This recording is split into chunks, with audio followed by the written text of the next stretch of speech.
Good morning, everyone. So to start off this video, I want to just say something about my comment section. In general, I don't give a fuck what you say or do on the comments. My biggest issue is if you sit there and you start spamming shit, or if you try to, like, start proselytizing about how evil the nasty Jews are or something like that. Like, no, fucking get that out of here. I'm just gonna hide you from my channel if that's the case. Yeah, that's about it. Like, don't be a dick. Also recognize that if you leave me a comment and I have something to say about it, I'm not gonna be particularly nice about it if you're not nice. You know, if you're a pleasant human being in my comment section and you have something I want to criticize, I'll probably be nice about it if I criticize you. But if you're a rude motherfucker, I'm just gonna go to town on laying into you. Like, I don't know if you want that sort of attention. But feel free to leave comments like that if you really want to. And that's also no guarantee that I'm going to give you attention either. It might just end up with you blocked if you become way too annoying.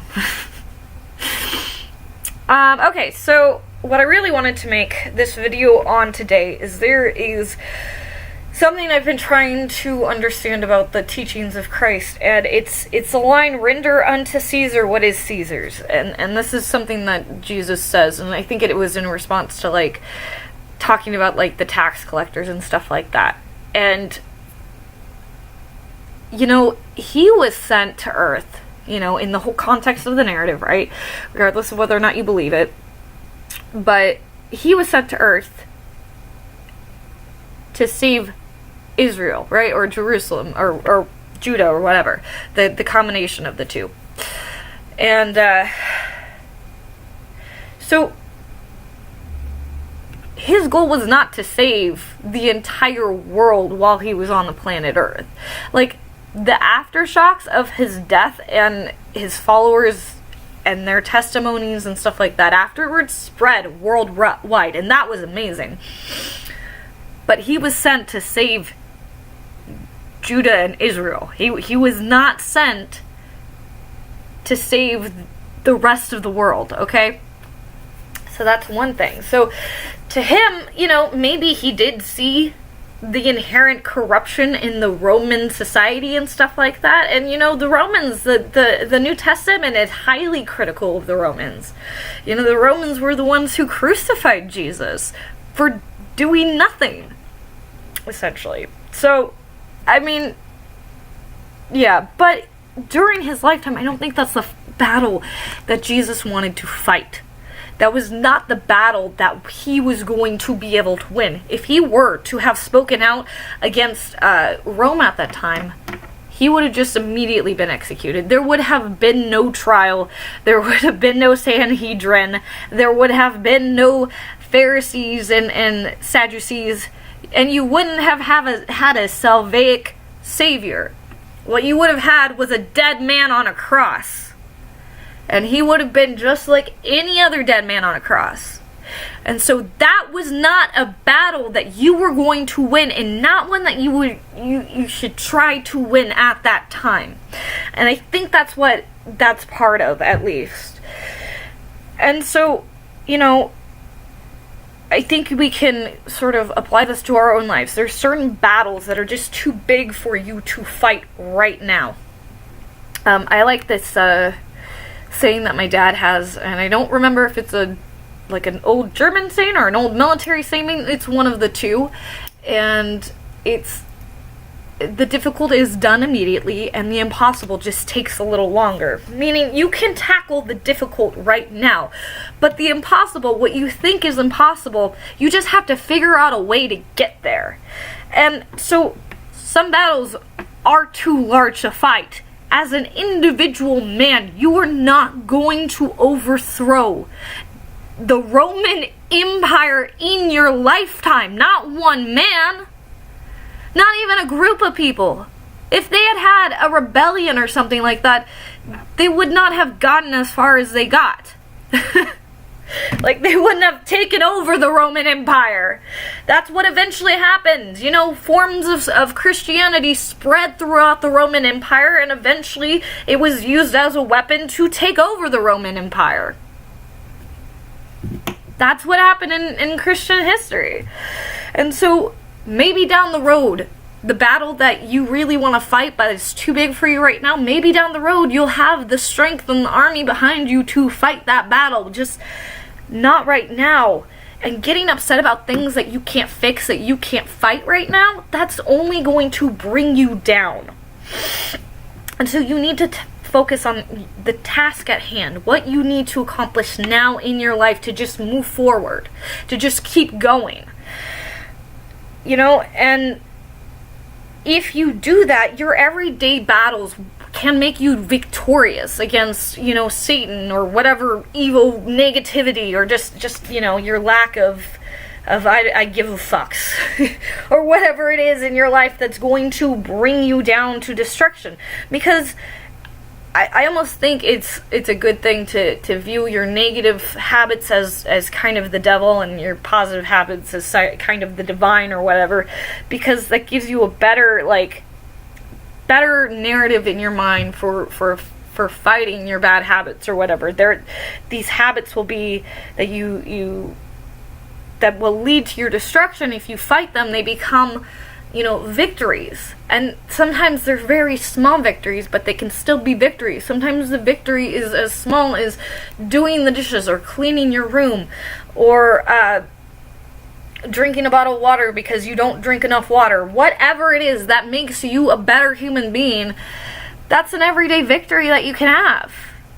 And you should view those things as such. Anytime you make your life a degree better, that's a victory. Every day that you keep striving forward in the face of adversity, that is a victory. To succeed in the face of adversity is a sign of a great man. To willingly take on responsibilities for things that are not your fault, that's what Jesus did. That makes you godlike. Do you get that? Not just like godlike in the low G sense. I mean godlike in the big G sense. And that's the goal, is to become more like God. And so you have to take on responsibility for other people. And you have to do that willingly. And some people don't want that responsibility. They don't want to be God-like. And I can understand that for sure. Because it's a lot to deal with. It's a lot of responsibility. But you know what?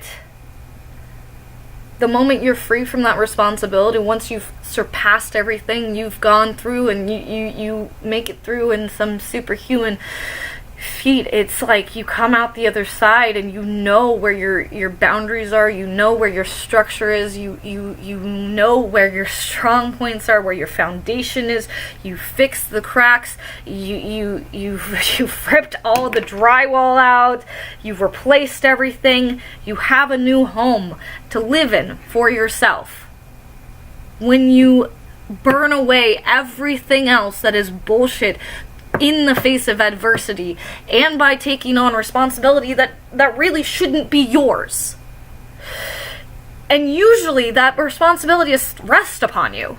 And so it can breed these feelings of resentment and anger and pain and negativity and hatred, and those feelings enslave you. They make you fall into like this vortex of negativity that's just going to drag your soul down to the pits of hell. And that's not what you want. What you want is to sing one day, my chains are gone, I've been set free. And in that day, any man or woman who stands in your way should better fucking watch out. Because you've grown teeth. And you are godlike. And you know what you can withstand.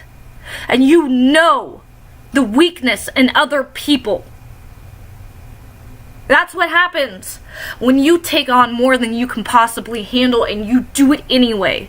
When you show that force of will.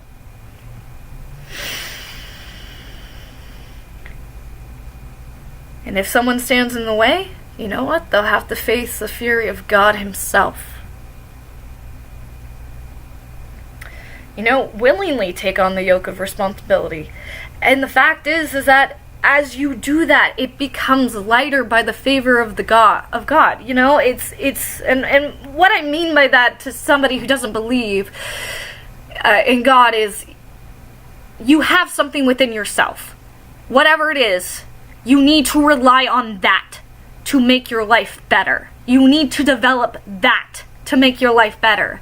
And by that, by your own hard work, by your own inner, development, that God within yourself, that's going to be your salvation.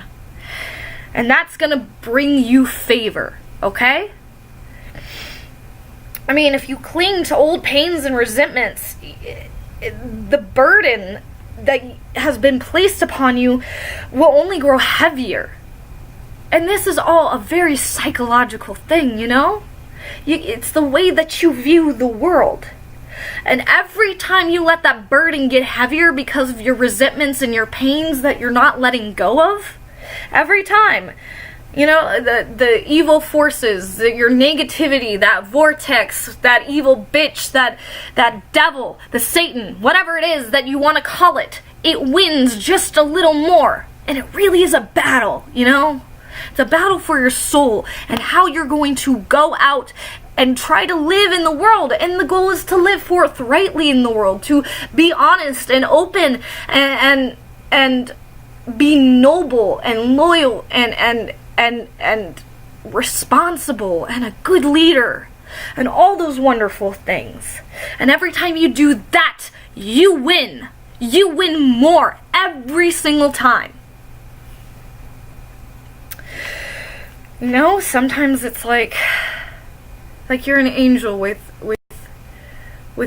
your wings just strapped behind your back, and there's this endless amount of straps, and you're reaching behind your back to try to reach them, and sometimes you need help to undo the straps, and sometimes it just takes a little longer for you to figure out how to get it undone. But in the end, if you persist, you're going to get all those straps off, and you're going to be able to fly.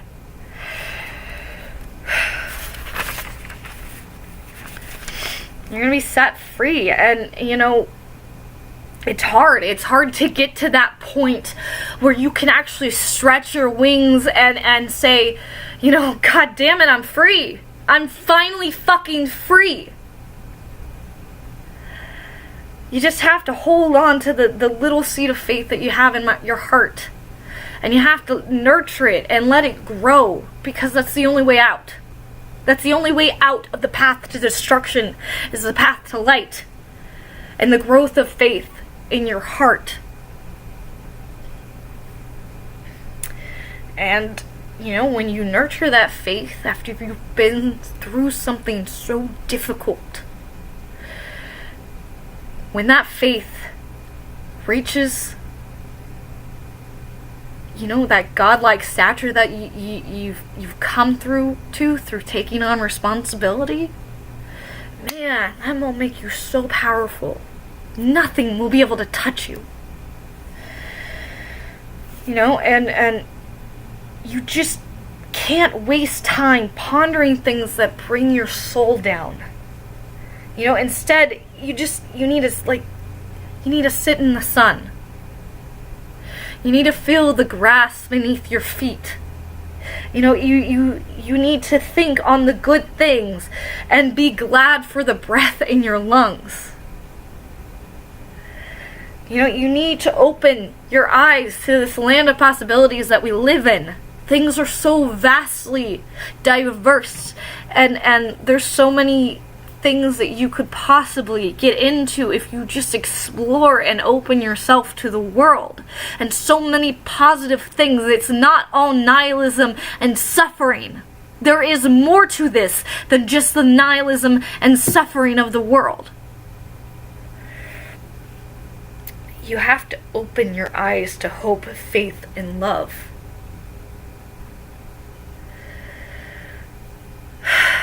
It's hard though, and I understand that. It's a struggle to continue forward when you don't want to be here, when you're suffering so much. I get it. But at a certain point, you have to decide whether or not you're going to let that suffering end you, or if you are going to say, no, I am greater than that suffering. Because in my mind, you are. You can be. You just have to keep moving forward.